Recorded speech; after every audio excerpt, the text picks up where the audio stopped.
రాముడు విడిచిన బాణం వాలి గుండెల మీద పడి ఆ దెబ్బకు వాలి కింద పడిపోయాడు.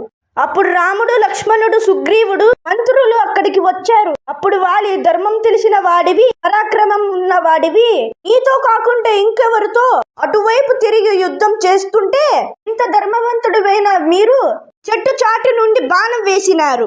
నాకు ఎదురుగా వచ్చి నిలబడితే యుద్ధం చేసినట్టు ఆ యుద్ధంలో నేను నిన్ను యముడి యొక్క సదానానికి పంపించేవాడిని.